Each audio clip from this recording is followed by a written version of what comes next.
Tonight, I want to talk about this new CBN wheel. It's not actually so new, it's been around a little while, but there was an article in the latest issue of Fine Woodworking Magazine. If you don't read Fine Woodworking Magazine, what are you doing? There's actually a lot of great articles in here. This particular one, Chris Concord, am I saying it right? Gochnour. Oh, wow. I always thought I was saying Gochnour, wrote an article reviewing CBN wheels and had a number of things to say, which many of them have been my experience. But I wanted to introduce these to you if you've never seen them in action, because I think they're great. I'll just spoiler alert, but are they worth it? Are they worth buying? This grinder has an 8-inch CBN wheel on it. It's how is it? It's 1.5 inches wide with rounded or radiused corners. You can get them in all different sizes and shapes and whatever, but I've got it on this grinder. This grinder runs at 3,600 RPMs. Sorry, 3,500 RPMs, which is pretty fast. You really don't want to run these stones any faster than that, because you can have some heat issues. You can get grinders that are slow speed, that turn at half this, 1,750 RPMs. And for grinding, really, that's fine for most tools. You don't have to have a 35, a 17 is just fine. I'm gonna put this back on the back bench, get it out of the way a little bit. Before we talk about the CBN wheels, let's look at some of the other very common wheels that are out there. The ones that used to always be on the grinders when I was growing up in the basement was a gray stone. It was used to sharpen yard tools mostly, right? The hedge cutters, the axe, any kind of hoe, all that kind of stuff. This particular one is aluminum oxide, and they're tough stones, as you may know from using them, but they do wear down a bit. And they are fairly inexpensive, so they would come with the grinder. So that's an aluminum oxide. This is also aluminum oxide, but a little softer stone, and it comes in white. Now, this one is not what it used to be. It used to be 8 inches in diameter. Right now, what is it? It's 7. And it used to be 3/4 of an inch wide, and right now it is just barely over a 1/2 inch wide. Why is that? Well, it got smaller because as you grind with this type of stone, it's designed to wear away. The particles are not as strongly fused together, and you do get a lot of wear on these, and they don't stay the same dimension. And you can see the sides. I can't remember what I was doing there, but sometimes you need to sharpen something on the edge, and to use the side of the stone is what I was using for a while there. I have since retired the stone, but I still had it for some reason. I don't know why I didn't throw it away. I got a little issue. Imagine a reason. We're getting into that issue again. Please no. Those are both aluminum oxide. This one is more durable, tougher. It's got a different, we're gonna look closely at these in a second. One of the good things about these stones, though, is they're very inexpensive. To get a full-size 8-inch aluminum oxide like this one, $28 on Amazon Prime. That's pretty cheap. So, and those cut pretty fast. I put a link to one at 80 grit, and that's a nice stone. It'll work well. It burns relatively cool, but it still can overheat your tools. That's one of the big downers about Mr. Greystone, as many of you know. They do give off a lot of heat to the cutting edge, and you have to take it easy and keep the edge cool, usually with a cup of water next to the grindstone to keep it down. Otherwise, you're going to blue the edge and blow the temper, and you're going to have a dull tool edge that's lost its ability to keep an edge. So what the other stone I want to show you is the one that is right now on the grinder. So this was my favorite stone until the CBN. This is actually a ceramic alumina, and this one happens to be a 60 grit. Also comes as an 8-inch, and it was a 1-inch in width. But if we look at this one now, it's just a little over 7 inches in diameter. This is a Norton stone.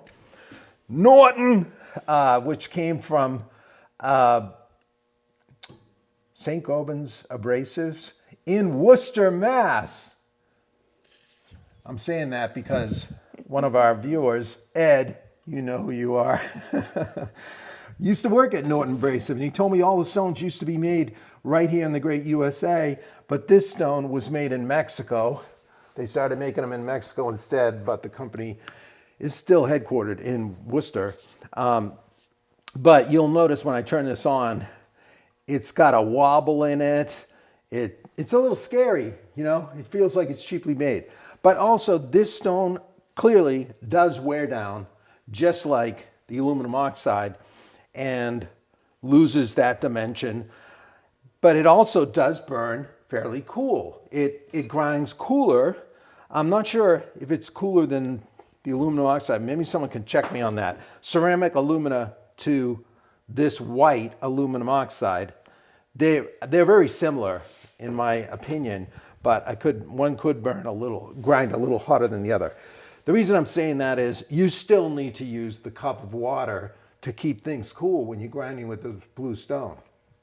And when you're grinding away, you run into issues where sometimes your stone goes out of flat because those crystals are breaking off, which is actually a good thing for the cutting action, because once those crystals break off, you're giving these fresh, sharp crystal edges, or the stone cutting edges, and it cuts more effectively. But every now and then, you gotta maintain your stone, so you get these little diamond-plated dressing tools, and they're just a little flat piece with some electro-plated diamond on there or whatever, and just dust, right? And you bring it up here, and you'll just lightly skim it on the stone. Let me show you how that goes right now.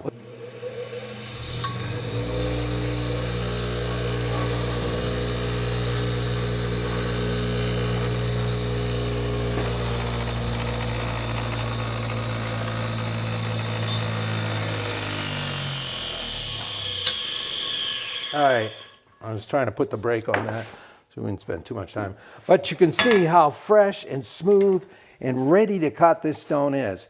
Now this blue ceramic alumina stone sells for about $65. So you're going from $28, $65. It's a high quality stone, but it is a little different. So let me just show you on our iPad how they look under magnification. Let's look at the gray aluminum oxide first. Look at that. Can you see that good? Mm-hmm.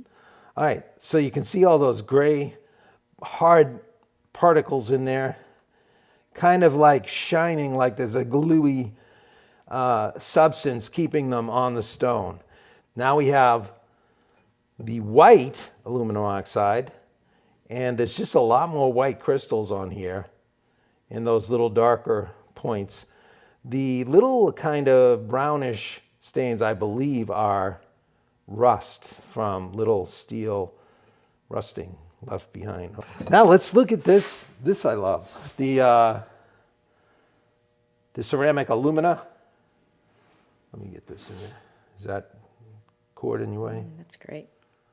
So look at how, like, you got that blue and white. You can almost see down into the cavities, but you see a lot of gaps between the cutting edges there. So that thing fractures pretty easily. And you can see it's not the strongest stone, but you're seeing the nice cutting ceramic like crystals there. So those are the standard sharpening stones that are used in the shop, especially for finer tools like chisels and what else, and plane irons and whatever like that. But what we have here is the CBN wheel. Now, I got introduced to this more around turning tools, but it can be used on regular bench chisels and plane irons and all that. CBN just stands for cubic boron nitride. That is the element or the abrasive that is electroplated onto either aluminum or steel wheels. Seems to me most of them are aluminum, but I believe I've got a steel one here because it takes forever to slow down. But it is electroplated on there, and the cubic boron nitride is second only to diamond in hardness. So it's a wonderful cutting element or abrasive. Now then you have diamond. You also have diamond grindstones you can get as well. And you may say, why don't I just buy diamond since it's not too much more expensive? Well, the diamond is fine, but it grinds hotter than the CBN. And quite often you still need to use the water, and it can break down running at higher heat. Not the stone, the iron. So in certain cases, like for carbides, sharpening ceramics or glass and things like that, diamond is superior. But for steels, CBN is recommended because of that one main thing I said is that the heat point is lower. That's one of the amazing things about this substance is that it burns way cooler than even this blue and the white stone. And you do not need to dip it into water. You don't have to control it with water. One of the other great things is it's perfectly balanced. It's an 8-inch diameter wheel and it never wears down. So it stays 8-inch diameter. So unlike these that are getting smaller and I'm having to adjust the angle and I'm getting a larger cut, I've got an 8-inch grinder, but I've only got a 7-inch wheel on there now. So here you can keep your tool rest fixed in one position if you'd like, and you're good to go. So it's great for that. But they're super long lasting. They come in various widths. We put some links to them. Now, what do they cost? Well, an 8-inch like this, you can get, depending how wide it is. Well, the 1-inch wide in like a 180 grit, you can get them for $95 to $130. It somewhat depends on how much material there is on the side. Some of them have like CBN going down the side, so you can do that side grind if you need. So I've seen the 1.25 inch you can get for $125, 1.5 inch for $170. We put a link to this place called Woodturner Wonder or something like that. Woodturner's Wonder. Okay. Something like that. They have a great assortment of CBN wheels there. Some with a lot more, and you can go up from there. Like I think their 1-inch is like 130 or something, but it's got more meat on it, and they're really well made. Now, what grit would you go with? Well, those grits I was using typically in these stones, 80 or 60, and it was a fairly fine, nice enough grit. It worked well with my tools. Here, I would recommend if you're going to get a CBN wheel, I would get a 180 grit. It's beautiful. It comes right off the tool, and it gives you a beautiful result. Let's, just for kicks, let's run through the paces. Let's make a cut. Oh, but before we do, let me take one more look before my battery runs out. Let's look at the CBN wheel on our magnifier, shall we? We shall. Ooh, that's all it is. Look at those little dark particles. Those are the cubic boron nitride electroplated to the surface, and that would be your 180 grit. All right. Oh, while we're here, I want to show you just a quick side note. Another kind of grit on sandpaper. This is a 40 grit piece of sandpaper. Look at that. Look how big those rocks are at 40 grit. It's basically rocks glued to the surface of paper. Here it's not electroplated, but you can see that shiny, it looks like glue or epoxy resin or something holding all those rocks in place. I've got another piece here of 100 grit, little different type of paper, and you can see the particles are that much smaller. So that's basically the same thing. Sandpaper operates just like grindstones do, but on wood. So let's go ahead and take a look at how this grinder works. Now, I want to set the angle. I had it set right at 25, but in moving it around, I changed the adjustment. To set it at 25 degrees angle, which I typically keep it at for my plane irons and my chisels, and then I apply a 30-degree secondary bevel on my chisels and also most of my plane irons, except the low angle planes. I just hone that at the 25 because I want that lower angle. But here I've got a little set stick, 25 degrees. I'm gonna set it so it just bumps and looks flat on the stone right on the bottom bit there. So I've got to come out a little bit, I believe. No, I got to come in a little. Okay, that looks pretty. This is one of my old original Marples chisels. I still have them from, wow, 35 years ago. A set of 6 for $49.99. All right, but this is the 5/8, and it hasn't been sharpened in a long while. So I'm going to just give it a 25-degree grind, and then I'll hone it just to show you how fast this works. So again, no water. I'm just going to make light cuts, and it'll cut fast.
All right.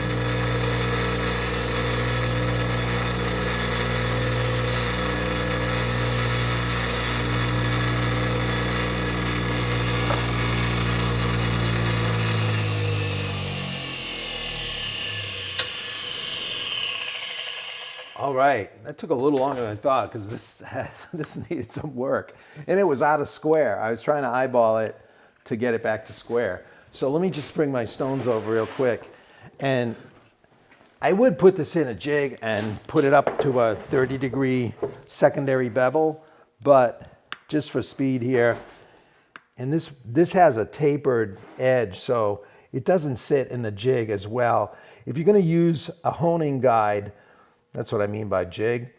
They work best when the chisels have a parallel kind of side on the angled wall to bite in there. This one's close, but it maybe would work, but I haven't used it in so long.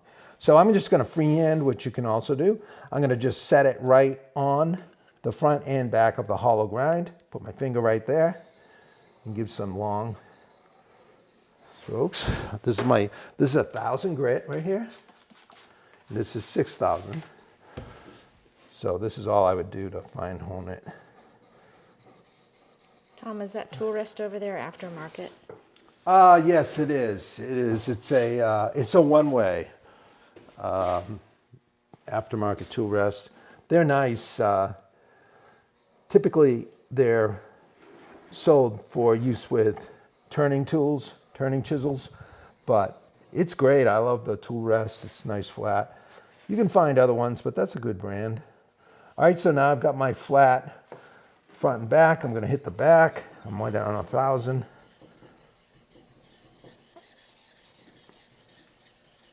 Let's just bring it up to, that's looking pretty good for this old.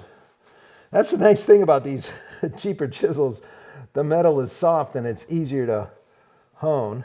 Doesn't hold the edge as well, but. Tom, Troy is asking if you can discuss your technique for keeping irons square when wider than the wheel. Oh, that's a good question.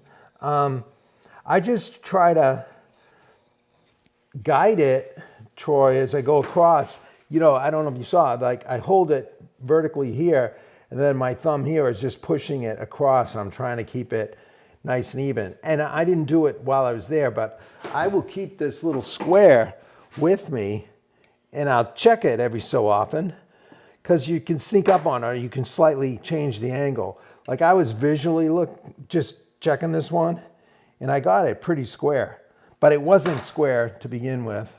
So that's what I would do.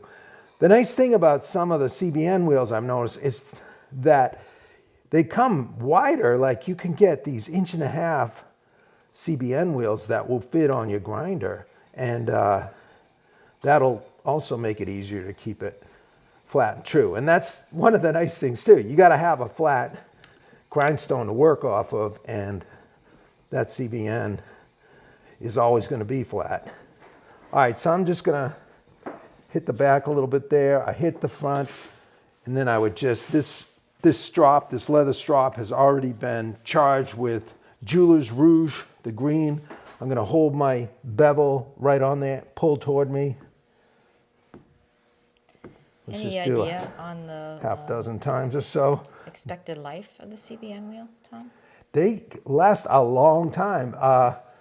Hey, it's second to diamond. People would talk. I'm trying to remember if I read the word indefinitely, but that can't be true, right? Nothing lasts forever. But they do last as long as we need them, you know. That's a beautifully honed edge. Just quickly, confidently with the CBN. Just go right from the grind, quick hone. You've got a beautiful, cheap chisel. All right. That one in particular. Yeah.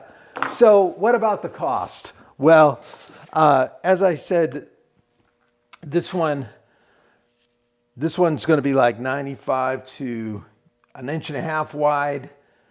Could be like 170. All right. So instead of 65 or 70, you're going to pay basically almost 3 times, right? To get the CBN wheel, but you're going to have a wider wheel. But think about it. It's one of those things where you have a high initial cost, but a low maintenance. There's no need for the diamond dressing. It's easier to maintain because it's not going out of flat. You don't have to dress it, and it's also staying in position. It burns cool. You don't need the water. You don't need to worry about bluing edges, which might cost you in the long run, right? So is it worth it? I think it is, like for how I'm using it. I love having a CBN wheel on my grinder now. So I just got the 180 grit. I use it all the time over this. I still will use this in certain situations, but hardly ever do, actually, now that I think of it. I always go to this. This is always set right about 25, unless I need to change it for something. Now, I do want to say one other thing, because some of you may have this system, and it's the Tormek system. And I have one of these. I honestly, it was generously given to me by a friend, good friend, and he got it used somewhere or something like that. It was a very kind, generous gift. I tried it a few times, but it was so cumbersome to use and slow. You have to fill the well. Here in the summer, if you don't get the water out and you do all that maintenance, I got to go to the bathroom here. It's going to foul the water. You know, it's going to get too warm and start stinking and whatnot. You got to dress the wheel to change grits. It's just messy, right? And then you have the stone is also changing dimensions. So you've got to reset all the time to make sure you're at the proper angle and all that. Well, get this. They now make CBN wheels for the Tormek.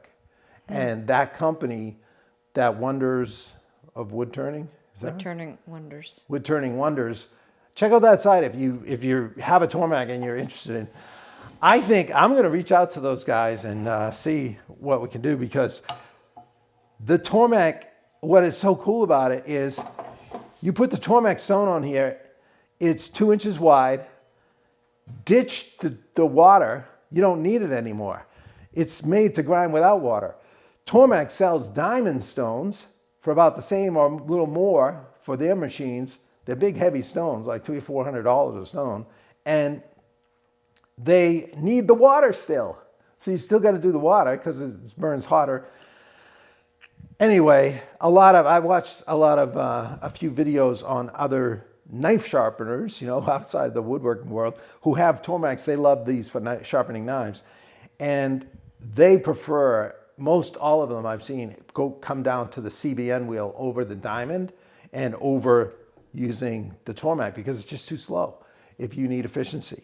They'll still strop on a leather. You also can get the 10-inch diameter leather stropping for the Tormek. So, and then they recommend, you know, you can get all kinds of grits here too. So I think I might go, they say most people think they should start with a finer, like 1,000 grit, but what's been recommended as time goes on, they say most people come down to like a 600 or 200. The 200 is going to get you real aggressive. Like this was the 180, and it's pretty fine. It's quiet. It's nice. I would just, if I was getting one for my Tormek, I think I'd get the 600. You go right from that to quick hit on the stones and hone, and you're there, right? So anyway, that's another thing altogether. But the CBN wheels for the Tormek, they have one with like more of a resin, like a plastic interior. It's durable, but it's $230 stone of all. You can choose whatever grit. But then they have this heavy one they call the Tornado or something, and it's got, you can grind down the sides some. It's got a little radius. It's a beefy stone, and that one sells for like $345. But keep in mind, there's no messing with the water. There's no changing, you know, the grinds. You can flip out and change your wheels pretty fast with these Tormeks from what I've seen. So I think I might end up using this, or at least introducing it to those who come to classes this year. So would I do it? Yes, I would. I think value over time, it's definitely worth it, because you're going to have a much lower cost over time in your time, and as I already explained. So there you go. Yeah, and how many times have you said, you know, having sharp tools is such a key in woodworking, and to have a pleasant experience sharpening tools could really amplify the other parts of what you're doing. Absolutely, yeah. And you want to have a system that's fast. Like you just saw me, when I have to go back to the grinder, that's pretty fast to go there to hone. But most times with chisels, I'm not going to the grinder. I'm just going to the hone. And the same with plane irons. But I set them up the same way. I'll grind them at the 25 and then hone at 30. So David says that the guys at Wood Turning Wonders say they'll last decades or a lifetime for the average turner, 5 to 10 years for a production turner. So yeah, they're hitting it a lot, right? what's the highest grit that you sharpen to? Well, it depends on the stone you have. I think we can get a little too crazy with this, because When I started out, I had 1,000 grit and a 4,000 grit stone. And I did just fine. I never realized I needed to go to 10,000. I was honing on 4,000, then I would strop quickly. And that brings up the hone a little bit more, right? But you can go from 1,000 to 6,000 comfortably and then hone. But I must say, I do have a 10,000 grit stone. This is the Ohishi stone from Lee Nielsen was selling them. I don't know if they still are, but beautiful stone. I started to learn the differences in stones, and it cuts so fast, and it will bring you up to 10,000. But do you need to go? No. I would say just have like 1,000, 6,000, 8,000, 10,000 if you need to, but 6 is quite fine for if you're going to strop it after. It's beautiful. They do talk about every now and then you need to just clean, like they'll use a wire brush and hit it every now and then to get the particles out of the grit. And then some recommend using that blaster, PV blaster. You know, you spray a little on there and then scrub it with a little wire brush and then wipe it down. And that gets the particles, cleans it, refreshes it every now and then. So that's all you got to do. You don't have to reflatten. Do you happen to think, do you know if we can get the tool rest link? Is that something you think we can find? Yeah, I probably could find that. Okay. This is the Wolverine grinding jig. Okay, that's what they call it. So search one way Wolverine grinding jig. You'll get this. It comes with different like bars you can put out here, and you can rest the back of a grinding chisel, and so it gives you a good rest. But then you have these flat tool rests, which is super for most situations. Well, I hope you enjoyed that. Hope it was helpful to you. If you do find this content valuable, please consider subscribing. You wouldn't believe how much that helps us. We'd love that. And also liking and sharing. And check out epicwoodworking.com, where you can find out about all the courses we have, especially the neighborhood. You're going to want to move into the neighborhood after you check that out. But thanks again for being part of this. We couldn't do it without you. On behalf of the cameraman and myself, look forward to seeing you next time. Right back here on Sharp Night Live. Yeah, thanks Good night, everyone everybody. for being here. So good to hang out. Have fun.